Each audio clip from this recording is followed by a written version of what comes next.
This is my updated video covering Hisui Cup and its best teams out there. Today we're diving together into Hisui Cup, covering 4 teams in total, pretty much the entire meta as well, and at the same time we're gonna take a closer look at those strategies that you need to follow with each individual team so that you can use that individual team as well towards your advantage. As a core breaker, we're gonna have a Pokemon that can pretty much core break whatever we're using on that individual team. And now let's start off the video by analyzing the first team showcase that its battle has already started up on your screens. We're gonna use a Gliscor up in front, while at the back we have Toxicroak and Lickilicky. Lickilicky is one of the safest picks out there, and pretty much like Lickitung on the Open Great League, this Pokemon as well is gonna be a pure Licker with Body Slam. But unlike that Power Whip that Lickitung is having, this Lickilicky exchanges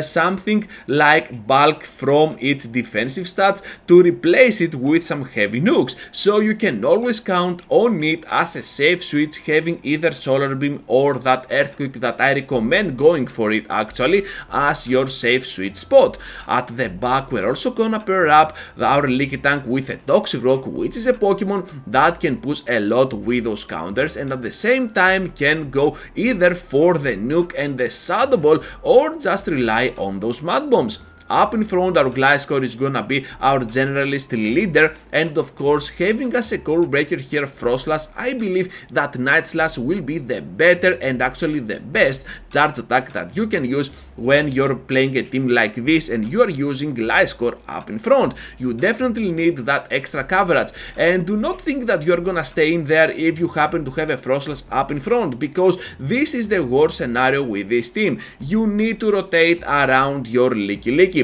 Bring your Lickilicky into play, do whatever you can against the Frostlass unless they want to switch out, and on the end game either keep those 2 shields for your Gliscor with those Night Slashes or your Toxicroak, because Toxicroak is a fighter which under shielding can still finish off Frostlass if you have enough HP remaining for the end game. That is gonna be all for the first team showcase, but the video is not over yet. Let's move forward now into a team that is consisted by 3 glass cannons. We're using Frostlass up in front, at the back Gallade with Magnezone, and this is a team that is afraid of Empoleon, as you're seeing over here. Empoleon is a Pokemon that can wall down our Frostlass, while at the back it can resist those confusions by a lot, and also those waterfalls are gonna shred apart all of our defensive backline. So yeah, there goes that. Especially under shielding, Empoleon can be extremely dangerous, but it doesn't matter because this team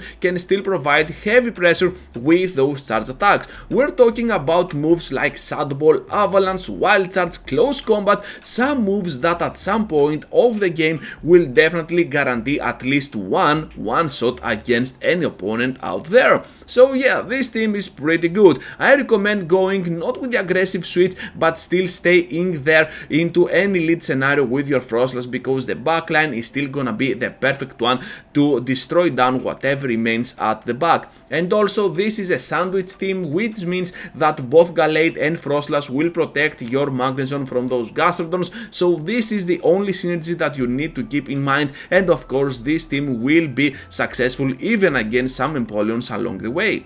Heading now into the next team showcase, and we're having a Togekiss team. How often do you see Togekiss in Hisui Cup? Exactly, not that often, because you are not seeing a lot of meta-relevant teams around it. But if you happen to have one like this one, Togekiss can really excel on a whole different level. So we're gonna use Togekiss here up in front, while at the back we have Drapion alongside Lucario.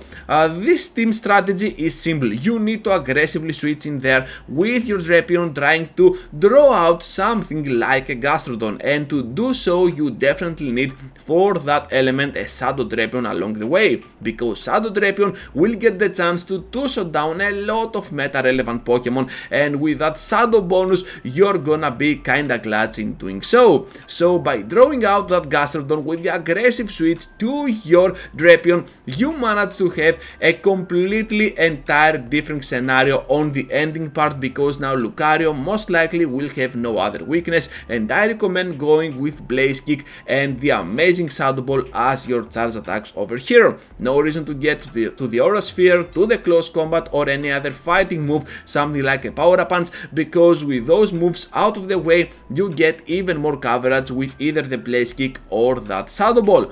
Up in front, I believe that Togekiss is an amazing option, but it is gonna struggle. Pretty much all the team is gonna struggle against Pachirisu, but how often do you see that Pokemon? Not so much. Even Togekiss is more common on that Hisui Cup.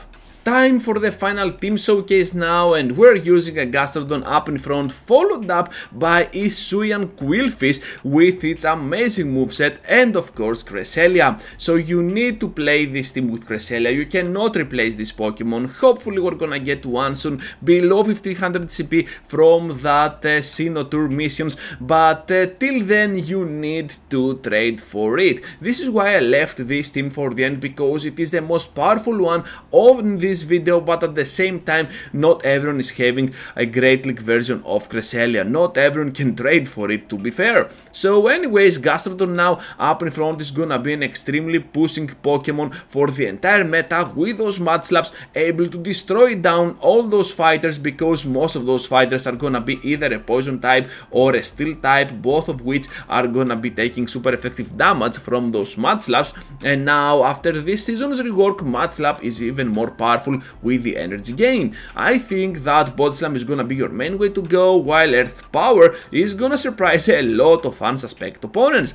I believe that this Pokemon also has Stone Edge, not sure about it, so you might actually use it against something like a Flyer, something like a Drifblim for example, something like a Togekiss that we saw before, or even something like a Frostlass with that Ice typing being weak to those rock moves. So enough about Gastrodon, it is a straightforward Pokemon, you can always use it towards your liking, and at the back now with Cresselia, I believe that we're getting the exact amount of bulk that we need. Cresselia is a bulky Pokemon with Moonblast, with Future Sight and Grass Knot, just feel free to use whatever you want, but Psycho Cut has to be your main fast attack. About Quillfish now, I recommend going with the exact moveset that I have over here with Dark Pulse, Aqua Tail and Poison Jab, but still once again it's up to you. The only core breaker that I could find for this team is going to be that Vespiquen, so yeah, not that big of a core breaker, okay, you can always play around it. So that is gonna be all for today, trainers. Thank you for watching and for staying till the end. Just be sure to smash that like button, subscribe to the channel if you are new to my content, and with that said, I have 2 videos for you to check out, feel free to check them out, and I will catch you up later into the next one.